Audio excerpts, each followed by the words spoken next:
நடைபெற்று கொண்டிருக்கும் இந்த விருது விழாவிற்கு வருகை புரிந்திருக்கும் அனைத்து சிறப்பு விருந்தினர்களையும் மற்றும் இவ்விழாவை தலைமையேற்று சிறப்பிக்க வந்திருக்கும் மக்கள் நலனுக்கான ஒரு அரசியலை மட்டுமே முன்னெடுக்கும் புதுச்சேரி மாநிலத்தின் 4 முறை முதலமைச்சராக பொறுப்பேற்றுள்ள மக்களின் நம்பிக்கையை பெற்ற மக்களின் முதல்வர் மாண்புமிகு முதலமைச்சர் திரு என் ரங்கசாமி அவர்களையும் மற்றும் இவ்விழாவை முன்னிலை வைத்து சிறப்பிக்க வந்திருக்கும் கட்சி பாகுபாடு இல்லாமல் எந்தவித வேறுபாடு இல்லாமல் எல்லா மக்களையும் அரவணைத்து செல்லும் புதுச்சேரி முன்னாள் அமைச்சரும் தற்போதைய திருப்புவனம் எம்எல்ஏ வேட்பாளருமான திரு ஏ.கே. சாய் ஜே சரவணன் குமார் அவர்களையும் கோயம்புத்தூர் ஏபிஜே டைனமிக் ஃபவுண்டேஷனின் சுற்றுச்சூழல் ஒருங்கிணைப்பாளர் மற்றும் பசுமை பறவைகள் நிறுவனர் திரு ஆர் செல்வராஜ் என்ற கோவிந்தசாமி அவர்களையும் சிறப்பு விருந்தினர்களாக நமது விழாவிற்கு வருகை புரிந்திருக்கும் தமிழ்நாடு ஏபிஜே டைனமிக் ஃபவுண்டேஷனின் திருச்செந்தூர் நகர ஒருங்கிணைப்பாளரும் சமூக ஆர்வலருமான திரு சு தமிழினியன் அவர்களையும் புதுச்சேரி முன்னாள் கவுன்சிலரும் உழவர்கரை 2026 தற்போதைய எம்எல்ஏ வேட்பாளருமான திருமிகு எஸ் புஷ்பலதா அவர்களையும் தமிழ்நாடு கோயம்புத்தூரை சார்ந்த இளம் பேச்சாளர் இளம் பாரதி செல்வி ஜெய சுல்தானா பர்வின் மற்றும் அவர்கள் குடும்பத்தினர் அவர்களையும் தமிழ்நாடு சரவணா பாக்ஸிங் கிளப் மற்றும் வெல்டன் பெயிண்டிங் ஒர்க்ஸ் நிறுவனரும் தேசிய குத்துச்சண்டை வீரருமான திரு டாக்டர் கே ராஜா சரவணன் அவர்களையும் தமிழ்நாடு சென்னை ஜேகேஎன்சி கன்ஸ்ட்ரக்ஷன் உரிமையாளர் திரு இன்ஜினியர் ஜே கேசவன் அவர்களையும் புதுச்சேரி அணுக் முதியோர் இல்லம் மற்றும் அணுக் சேரிட்டபிள் ட்ரஸ்ட் நிறுவனரும் நிர்வாக அரங்காவலருமான திருமிகு சோஃபியா மேரி ஜோஸ்பின் அவர்களையும் புதுச்சேரி கலை முதியோர் இல்ல நிறுவனர் திருமிகு தி கலைவாணி அவர்களையும் தமிழ்நாடு நாகப்பட்டினம் சமூக ஆர்வலரும் நமது அன்பு சகோதரியுமான திருமிகு என் சுசிலா அவர்களையும் புதுச்சேரி புதுவை தமிழ் சங்க தலைவர் கலைமாமணி முனைவர் வி முத்து அவர்களையும் புதுச்சேரி பவானி ஃபோட்டோஸ் நிறுவனர் திரு வி சங்கரன் அவர்களையும் நமது பாரம்பரிய கலையான பரதநாட்டியத்தை சிறப்பாக அரங்கேற்ற வந்திருக்கும் செல்வி எஸ் சஞ்சனா அவர்களையும் தமிழர்களின் வீர விளையாட்டான சிலம்பத்தை முறையாக கற்று அதனை நமது நிகழ்ச்சியில் அரங்கேற்ற வந்திருக்கும் செல்வி எஸ் யாழினி அவர்களையும் கால் விரல்கள் மூலமாகவே நடனமாடும் நியூ டேலண்ட் டான்ஸ் என்ற புதுமையான முறையில் நடனத்தை அரங்கேற்ற வந்திருக்கும் செல்வி ஏ ரோசினி அவர்களையும் புதுச்சேரி சிறப்பான முறையில் பாடல்களை பாடி வரும் பாடகி கலைரத்னா வேல்விழி சிவக்கொழுந்து அவர்களையும் ஏபிஜே டைனமிக் ஃபவுண்டேஷனின் தன்னார்வலர்களான திரு கருப்பசாமி திருமிகு சாய்ரா பானு திருமிகு திருமணி செல்வி திரு காளிராஜன் அவர்களையும் மற்றும் பல்வேறு இடங்களிலிருந்து இந்த விருதுகளை பெற வந்திருக்கும் விருதாளர்கள் அனைவரையும் மற்றும் அனைத்து துறை சார்ந்த நண்பர்களையும் நலத்திட்டங்களை உதவிய நல்ல உள்ளங்களையும் நலத்திட்ட உதவிகளை பெற வந்திருக்கும் பொதுமக்கள் அனைவரையும் பத்திரிகை மற்றும் ஊடகத்துறை நண்பர்களையும் நமது நிர்வாகக்குழுவின் சார்பாக வருக வருக என வரவேற்பதில் பெரும் மகிழ்ச்சி அடைகிறோம். நன்றி சார். அன்பு நண்பர்களே, ஃபஸ்ட்டு எங்களை பற்றி ஒரு அறிமுகம் செஞ்சுக்கிறோம். நாங்கள் சிவகாசியில் கிட்டத்தட்ட 25 வருஷமாக ஏபிஜே டைனமிக் ஃபவுண்டேஷன் அப்படின்ற பேரில் ஒரு ட்ரஸ்ட் வச்சு நடத்திட்டு வரோம். இதில் நாங்கள் எல்லா விதமான சேவைகளையும் பண்ணுறோம். அதாவது உணவு, உடை, கல்வி, மருத்துவம், வேலைவாய்ப்பு, சுயதொழில் பயிற்சி, வளம், வளர்ச்சி, இது தவிர மரங்கள் நடுறது, குளங்களை தூர்வாடுறது, ஏழை பெண்களுக்கு திருமண உதவி, இப்படி எல்லா விதமான சேவைகளும் நாங்கள் பண்ணிட்டு வரோம். எங்கள் அமைப்போட முக்கிய நோக்கம் என்ன அப்படின்னா, எந்த பொருளுமே வீணாக குப்பைக்கு போகாமல் மக்களுக்கு உபயோகப்படணுன்றது தான். அதாவது இதுக்கு நாங்கள் என்ன பண்ணிகிட்ருக்கோன்னா, நம்ம அமைப்பு சார்பாக ஏபிஜே உணவு வங்கி அப்படின்ற பேரில் எங்கள் ஊரில், அதாவது சிவகாசி, விருதுநகர் மாவட்டம் சிவகாசியில் பப்ளிக்கில் ஒரு சேரிட்டி சென்டர் நடத்திட்டு வரோம். இதில் நாங்கள் என்ன பண்ணுறோன்னா, உங்கள் வீட்டில் என்னெல்லாம் உங்களுக்கு தேவையில்லையோ, அதாவது உங்கள் பிள்ளைங்க யூஸ் பண்ணுற நோட்டு, புத்தகம், பேனா, பென்சிலு, ட்ரெஸ்ஸு, எந்த ஜாமானாக இருந்தாலும், யூஸ் பண்ணக்கூடிய எந்த ஜாமானாக இருந்தாலும் வேணான்னு சொன்னால் நம்ம சென்டரில் அடுக்கி வச்சுட்டு போயிடலாம். இங்கே வர யார் வேணாலுமே அதை இலவசமாக எடுத்து உபயோகப்படுத்திக்கலாம். மெயினாக நாங்கள் இதில் என்ன பண்ணுறோன்னா, சாப்பாடு, உங்கள் வீட்டில் ஒரு ஃபங்க்ஷன் பண்ணுறீங்க, சாப்பாடு மீதமாகுது, அதை நம்ம சென்டருக்கு அனுப்பி வச்சிடலாம். இது தவிர எங்கள் ஊரில் இருக்கிற, எங்கள் ஊரும் கிடையாது, அது சுற்றி இருக்கிற எல்லா ஊரில் இருக்கிற கல்யாண மண்டபம், ஹோட்டலு, திருவிழா, அன்னதானம், இப்படி எங்கெல்லாம் உணவு மீதமாகுதோ அதை நம்ம சென்டருக்கு அனுப்பி வச்சுருவாங்க. நாங்கள் அதை கலெக்ட் பண்ணி தேவைப்படுற மக்களுக்கு, பசிக்கிற மக்களுக்கு ஒவ்வொரு தெருவிலையும் போய் 24/7 டிஸ்ட்ரிபியூட் பண்ணுற வேலையை நாங்கள் பண்ணிட்டு வரோம். இதை கடந்த 11 வருஷ காலமாக நாங்கள் பண்ணிட்டு வரோம். இந்த 11 வருஷத்தில் கிட்டத்தட்ட ஒரு 1.5 கோடிக்கும் அதிகமான மக்களுக்கு நாங்கள் இந்த உணவை கொடுத்துருப்போம். இதில் என்னென்னா, இதில் நாங்கள் எங்கள் கையிலேருந்து சமைச்சு கொடுத்ததோ இல்லை நாங்கள் ஏற்பாடு செஞ்சு கொடுத்ததோ கிடையாது. மக்களாகிய உங்ககிட்டேருந்து வாங்கி மக்களுக்கே திருப்பி கொடுத்துருக்கோம். இந்த மாதிரி எங்களை பார்த்து நிறைய தன்னார்வ அமைப்புகள் இந்த சேவையை எடுத்து பண்ண ஆரம்பிச்சிருக்காங்க. இது மூலமாக ஒவ்வொரு நாளுமே ஆயிரக்கணக்கான சாப்பாடு குப்பைக்கு போகாமல் மக்களுக்கு உபயோகப்படுது. நம்ம ஊரில் ஆக்சுவலாக உலகத்தில் எடுத்துக்கிட்டிங்க அப்படின்னா கிட்டத்தட்ட ஒரு 100 கோடிக்கும் அதிகமான மக்கள் இன்னுமே வறுமை கோட்டுக்கு கீழே தான் இருக்காங்க அப்படின்னு புள்ளி விவரம் சொல்லுது. இது மாதிரி நம்மள மாதிரி நிறைய தன்னார்வ அமைப்புகள் நிறைய ஹெல்ப் பண்ணுறாங்க. அரசாங்கங்கள் மக்களோட வறுமையை ஒழிக்கிறதுக்கு நிறைய திட்டங்கள் போட்டுட்டு தான் இருக்காங்க. பட் மக்களோட வறுமையை மட்டும் இதுவரையுமே ஒழிக்க முடியல.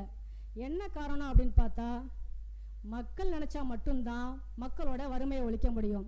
எங்களுடைய பல வருட சேவை அனுபவத்தில் எங்களுக்கு தெரிஞ்ச ஒரே தீர்வு தற்சார்பு பொருளாதாரம். தற்சார்பு பொருளாதாரம் அப்படின்னா ஒரு மனிதனோட தேவையை அவனே பூர்த்தி செய்கிறதுக்கான ஒரு வாய்ப்பை உருவாக்கி கொடுக்குறதா தற்சார்பு பொருளாதாரம். அதாவது ஒரு மனிதனுக்கு மீனை பிடிச்சி கொடுக்குறத விட மீன் பிடிக்க கற்றுக் கொடுக்குதா அவனோட வேலையை அவனே பார்த்துக்குவான். இதைத்தான் நாங்கள் பண்ண போகிறோம். எங்கள் அமைப்பு சார்பாக இதுக்காக 1 ஏக்கர் நிலம் தானமாக வாங்கி அதில் அமுதசுரபி ஏபிஜே உணவு வங்கின்னு சொல்லிட்டு நம்ம நிறுவனத்தோட சொந்த கட்டடம் கட்டி நாட்டு மக்களுக்கு அர்ப்பணிக்க போகிறோம். இதில் நாங்கள் என்ன பண்ண போகிறோம் அப்படின்னா, பசின்னு சொல்லிட்டு உலகத்தோட எந்த மூலையிலேருந்து இங்கே வந்தாலுமே இல்லைன்னு சொல்லாமல் 24 மணி நேரமும் உணவு கிடைக்கிற ஒரு அன்னச்சத்திராவை இங்கே உருவாக்க போகிறோம். இதுதான் என்னுடைய ஃபஸ்ட்டு முக்கிய நோக்கம். பசி இல்லாத ஒரு உலகத்தை உருவாக்கணும் அப்படின்றது தான். 2வது என்ன அப்படின்னா, இங்கே வர மக்களை சாப்பாடை கொடுத்து சோம்பேறியாக்காமல் இங்கே வர்ற படிக்க மற்றும் படிக்காத பிள்ளைங்களுக்கு அவங்களுக்கு என்ன திறமை இருக்கோ, அதாவது என்ன டேலண்ட் இருக்கோ அதுக்கு தகுந்த மாதிரியான ஒரு சுயதொழில் பயிற்சியை கற்றுக் கொடுத்து அது மூலமாக அவங்களுக்கு ஒரு வேலைவாய்ப்பை உருவாக்கி கொடுத்து அவனை தற்சார்பு பொருளாதார முன்னேற்றப்பட்ட மக்களாக மாற்றுறது தான் நம்ம நிறுவனத்தோட 2வது முக்கிய நோக்கமாக வச்சு நாங்கள் செயல்பட்டுட்டு வரோம். அன்பு நண்பர்களே, இதை எங்கள் ஊரில் எங்கள் மாவட்டத்தில் மட்டும் இல்லாமல் தமிழ்நாட்டில் ஒவ்வொரு மாவட்டத்துலேயும், ஏன் இந்தியா ஃபுல்லாக ஒவ்வொரு ஊர்லேயுமே கொண்டு வரணும் அப்படின்ற நோக்கத்தோட நாங்கள் செயல்பட்டு வரோம்.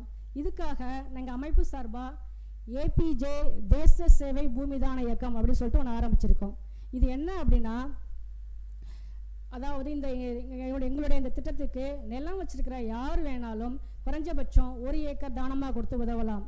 நீங்கள் எங்கே உதவுறீங்களோ அங்கே எங்களோட நிறுவனத்தோட திட்டங்களையும் செயல்பாடுகளையும் நாங்கள் பண்ணுறதுக்கு ரெடியாக இருக்கோம். இதுதான் திட்டம் மூலமாக இங்கே அறிவிக்கிறோம். இங்கே வந்திருக்க விருதாளர்கள், பொதுமக்கள், இதை காணொலியில் பார்த்துட்ருக்க நண்பர்கள் யார் வேணாலும் உங்களுக்கு விருப்பம் இருந்தது அப்படின்னா இந்த திட்டத்திற்கு உதவலாம். உதவணும்னு நினைக்கிறவங்க எங்களை நேரடியாக தொடர்பு கொள்ளலாம். அப்புறம் இன்னொரு விஷயம் என்ன அப்படின்னா, ஒரு இடத்துல ஒரு ஏக்கர் நிலம் வாங்கி ஒரு பில்டிங் கட்டுறது அப்படின்றது ஒரு சாதாரண விஷயம் கிடையாது. அதுக்கு எவ்வளவு பொருளுதவியும் நிதி உதவியும் தேவைப்படும் சொல்லிட்டு உங்கள் எல்லாருக்குமே தெரியும்.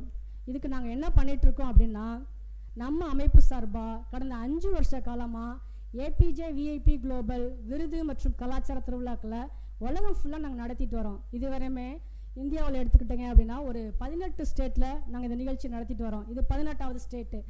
இது தவிர மலேசியா, தாய்லாந்து, ஸ்ரீலங்கா அப்படி வெளிநாடுகளையும் நடத்தியிருக்கிறோம். போன வருஷத்துலேருந்து நம்ம தமிழ்நாட்டில் ஒவ்வொரு மாதமும் ஒவ்வொரு மாவட்டம் அப்படின்ற மாதிரி எங்கள் நிகழ்ச்சியில் முன்னெடுத்து நாங்கள் பண்ணிட்டு வரோம். இதில் நாங்கள் என்ன பண்ணுறோம் அப்படின்னா, எல்லா துறை சார்ந்த சாதனையாளர்களை செலக்ட் பண்ணி அவங்களுக்கு நம்ம அமைப்பு சார்பாக ஏபிஜே விஐபி குளோபல் விருதினை கொடுத்து எங்களுடைய நோக்கங்களையும் எங்களுடைய செயல் திட்டங்களையும் உங்களை மாதிரி நண்பர்கள் மூலமாகவும் பொதுமக்கள் மூலமாகவும் மக்களுக்கு சொல்லி உங்களுடைய பங்களிப்போடும் மக்களுடைய ஒத்துழைப்போடும் இந்த திட்டத்தை செய்து முடிக்கணும் அப்படின்ற ஒரு நல்ல நோக்கத்தில் இந்த நிகழ்ச்சிகளை நாங்கள் நடத்திட்டு வரோம். அன்பு நண்பர்களே, உங்களுக்கு தெரியாததில்லை, எங்களுடைய ஒவ்வொரு நிகழ்ச்சியுமே அவ்வளோ கஷ்டப்பட்டு இதை பண்ணியாகணும், ஒரு நெட்வொர்க்கை உருவாக்கணும் அப்படின்றதுக்காக நிறைய கஷ்டப்பட்டு நிகழ்ச்சி நடத்திட்டு வரோம். இதுவரையுமே இது 16வது நிகழ்ச்சி இந்த தமிழ்நாட்டில் பொறுத்தளவு. அடுத்த நிகழ்ச்சியாக நம்ம அமைப்பு சார்பாக வர்ற மே 31ஆம் தேதி நாகப்பட்டினத்தில் நடத்த இருக்கிறோம். உங்களுக்கு தெரிஞ்ச யாரை வேணாலும் நீங்கள் பரிந்துரை செய்யலாம். எல்லா துறை சார்ந்த சாதனையாளர்கள், எந்த துறையாக இருக்கட்டும், அரசியல் சார்ந்து, சமூக சார்ந்து, பாட்டு, டான்ஸு, தொழில், இப்படி எல்லா துறை சார்ந்தும் நீங்கள் வந்து ரெக்கமெண்ட் பண்ணலாம். அப்புறம் ஒரே ஒரு விஷயத்த மட்டும் சொல்லி என்னோட இந்த வரையை முடிச்சுக்கிறேன். அன்பு நண்பர்களே, நம்ம வாழ்க்கையில் முன்னேறணும் இல்லை வெற்றி பெறணும் அப்படின்னா நமக்கு என்ன தேவை? உழைப்பா அதிர்ஷ்டமா? யாராவது பதில் சொல்ல முடியுமா? உழைப்பா அதிர்ஷ்டமா? உழைப்பு. இதை வந்து ஒரு கவிஞர் ரொம்ப சிறப்பாக சொல்லியிருக்காரு. கடவுள் அதிர்ஷ்டங்களை விற்பனை செய்கிறார், மனிதனுடைய உழைப்பு மட்டுமே அதற்கான கூலி. ரொம்ப சிறப்பாக இருக்கும். இதை வந்து ஒரு சின்ன ஒரு விஷயம் மூலமாக ரொம்ப சிறப்பாக சொல்கிறாரு. ஒரு ஊரில் ஒரு ராஜா, அதாவது அந்த காலத்தில் ராஜா இருப்பாங்க இல்லையா, அரண்மனையில் நாட்டு மக்களுக்கு, அந்த மாதிரி ஒரு ராஜா இருந்தார். அவருக்கு வந்து ஒரு நாள் பிறந்தநாள் வந்துச்சு. அடுத்த நாள் பிறந்தநாள், நாட்டு மக்களுக்கு ஒரு அறிவிப்பு செய்கிறாரு. நாளைக்கு ராஜாவோட பிறந்தநாள், எல்லாருமே நம்ம அரண்மனைக்கு வந்துடுங்க, எல்லாருக்குமே விருந்து சாப்பாடு இருக்குது, நாட்டு மக்கள் எல்லாருமே அரண்மனைக்கு வரணும். இது மாதிரி குலுக்கல் முறையில் அவங்க பேரை எழுதி போட்டு அதிர்ஷ்ட பரிசும் கொடுப்போம் அப்படின்னு சொல்லிட்டு அறிவிப்பு செய்கிறார் நாட்டு மக்களுக்கு. நாட்டு மக்களுக்கு எல்லாருக்கும் ஒரே சந்தோஷம். ராஜா வீட்டு விருந்து இல்லையா, ரொம்ப சிறப்பாக இருக்கும், போய் சாப்பிட்டு வரலாம் அப்படின்னு சொல்லிட்டு நிறைய பேர் எல்லாருமே கிளம்பிட்டாங்க. கிளம்பிட்டு இது தவிர அவங்களுக்கு பரிசு, அதிர்ஷ்டம் கிடச்சின்னா பரிசு வேறு கிடைக்கும் குலுக்கல் முறையில் அப்படின்னு நினச்சி எல்லாரும் கிளம்பி வந்துட்டாங்க. அப்போ வந்து அடுத்த நாள் எல்லோரும் வந்துட்டாங்க, எல்லோரும் சாப்பிட்டுட்டு இருக்காங்க. ராஜாவுக்கு ஒரு சின்ன டவுட் வந்துச்சு, எல்லா மக்களும் வந்துட்டாங்க நம்ம சொன்னதுனால அப்படி சொல்லிட்டு. அப்போ என்ன செய்கிறாரு, இல்லை நம்ம போய் பார்ப்போம் அப்படின்னு சொல்லிட்டு ஒரு மாறு வேஷத்தில் ஒரு குதிரையில் அந்த ஊருக்குள்ளே போய் பார்க்குறாரு. ஊரில் எந்த மக்களையும் காணோம். பரவாயில்லையே, நம்ம பிறந்தநாளுக்காக எல்லாரும் வந்துட்டாங்களே அப்படின்னு யோசிச்சுட்டு இருக்கிறப்ப அங்கே ஒரு வயசான அம்மா வந்து ஒரு காட்டில் வேலை பார்த்துட்டு இருந்தாங்க. அவருக்கு ஒரே ஒரு ஆச்சரியமாக போச்சு, என்னடா இந்த வயசான அம்மா இங்கே வேலை பார்க்குறாங்க, அவங்கள ஏன் நம்ம இதுக்கு வரலை, சரி அவங்ககிட்டே கேட்போம் அப்படின்னு சொல்லிட்டு அந்த அம்மாவை கூப்பிட்டு, ஏம்மா ராஜா வீட்டு விருந்தாச்சே, நீ ஏன் வரல இந்த இதுக்கு, நீ போனால் சாப்பிட்லாம், அதிர்ஷ்டம் கிடச்சினா உங்களுக்கு பரிசு கிடைக்கும்ல அப்படின்னு அவங்கள கூப்பிட்டு கேட்குறாரு. அதுக்கு அந்த அம்மா சொன்ன பதில், அங்கே போனால் எனக்கு சாப்பாடு கிடைக்கும், நல்லது தான், ஓகே தான், ஆனால் நான் இங்கே வேலை பார்த்தா இன்றைக்கும் சாப்பாடு கிடைக்கும், நாளைக்கும் சாப்பாடு கிடைக்கும், நாளை கழிச்சும் கிடைக்கும் அப்படின்னு சொன்னார். அந்த பதிலை கேட்டு அந்த அதிர்ஷ்ட பஸ்ஸை அந்த அம்மாவுக்கு கொடுத்தாரா ராஜா. இதுதான் கதை. அதாவது அதிர்ஷ்டம் உங்கள் உழைப்பை தேடிட்டு இருக்கு, உழைக்கிற மக்கள் யாரை நோக்கியோ அவங்களை நோக்கி அந்த அதிர்ஷ்டம் வந்துகிட்டு இருக்கு அப்படின்ற இந்த கதை. அப்புறம் வந்து ஒரே ஒரு சின்ன இன்னொன்று, இது உலகத்திலே ஒரு தலை சிறந்த ஓவியர் பிக்காசோன்னு சொல்லி கேள்விப்பட்டிருப்பீங்க. அவரோட ஓவியங்கள்லாம் வந்து லட்சக்கணக்கில் கோடிக்கணக்கில் விலை மதிப்பு வாய்ந்தவை அப்படின்னு சொல்லிட்டு நம்ம கேள்விப்பட்டிருக்கோம். அப்போ வந்து ஒரு நாள் அவங்க சொந்தக்கார அம்மா வந்து ஒரு ஃபங்க்ஷனில் அவரை பார்த்தாங்க. நீங்கள் பெரிய ஓவியராமே, எனக்கு ஒரு ஓவியம் வரைஞ்சி தர முடியுமா அப்படி கேட்டாங்களாம் அந்த பிக்காசோ அவர் அறிஞர்கிட்ட, ஓவியர்கிட்ட. அவர் என்ன உடனே ஒரு பக்கத்தில் ஒரு பேப்பர் எடுத்து ஒரு 10 செகண்டில் ஒரு ஓவியத்தை வரைஞ்சி அந்த அம்மா கையில் கொடுத்தாங்கிறான். அந்த அம்மாவுக்கு ஒரே சந்தோஷம். அதை எடுத்துகிட்டு அவங்க வீட்டுக்கு போயிட்டாங்க. அவங்க ஊரில் ஒரு விழா நடந்துச்சு. அப்போ வந்து ஓவிய கண்காட்சி நடந்துச்சு. அதில் போய் அந்த ஓவியத்தை போய் அவங்க வச்சாங்களாம். அந்த ஓவியத்தை வச்சோடனே அவங்க வந்து அவங்களுக்கு ஒரு $1000 பரிசு கிடச்சிச்சான். அந்த அம்மாவுக்கு ஒரே சந்தோஷமா, என்ன ஒரு 10 செகண்டில் ஒரு டைட்டாக கிறுக்கி கொடுத்தாரு, இதுக்கு $1000 பரிசா, இந்த அதிர்ஷ்டத்தை நம்ம போய் கற்றுக்கணும், அவர்கிட்ட போய் கேட்போம் அப்படின்னு சொல்லிட்டு அந்த அம்மா வந்து அவரை தேடி பிடிச்சி, இங்கே பாருங்கள், நீங்கள் அன்றைக்கி வரைஞ்சி கொடுத்த ஓவியத்துக்கு $1000 கொடுத்துட்டாங்கங்க, எனக்கு வந்து இதை சொல்லிக் கொடுங்க, 10 செகண்டில் எப்படி $1000 சம்பாதிக்கிறதுன்னு சொல்லிக் கொடுங்க அப்படின்னாங்க. அவர் அதுக்கு சொன்ன பதில், இது 10 செகண்ட் கிடையாதுமா, 30 வருஷ உழைப்பு தான் இந்த அதிர்ஷ்டம், 30 வருஷ என்னோட உழைப்பு மட்டும்தான் இந்த பரிசு அப்படின்னு சொன்னாராம். ஆகையால் நண்பர்களே, உங்கள் உழைப்புக்கான கூலியும் உங்கள் உழைப்புக்கான ஒரு வெற்றியும் உங்களை வந்தே தான் தீரும் அப்படின்றதான் பிரபஞ்ச விதி. ஆகையால் நண்பர்களே, அனைவரும் இணைந்து கை கொடுப்போம். நமக்கான மாற்றத்தை நாமே களத்தில் இறங்கி உருவாக்குவோம். நமக்கான வேலையை வந்து அவங்க செய்வாங்க, இவங்க செய்வாங்க, அந்த அரசாங்கம் வந்தால் மாறும், இந்த அரசாங்கம் வந்தால் மாறும் அப்படின்ற மாதிரி இல்லாமல் நமக்கு என்ன மாற்றம் வேணுமோ நாமளே களத்தில் இறங்கி உழைச்சோம் அப்படின்னா அதுக்கான மாற்றத்தை, அதுக்கான வெற்றியை ரொம்ப சீக்கிரம் அடையலாம். அனைவரும் இணைந்து கை கொடுப்போம். நமக்கான மாற்றத்தை நாமே களத்தில் இறங்கி உருவாக்குவோம். நன்றி, வணக்கம். உணவு மற்றும் எதையும் வீணாக்காதீர்கள்.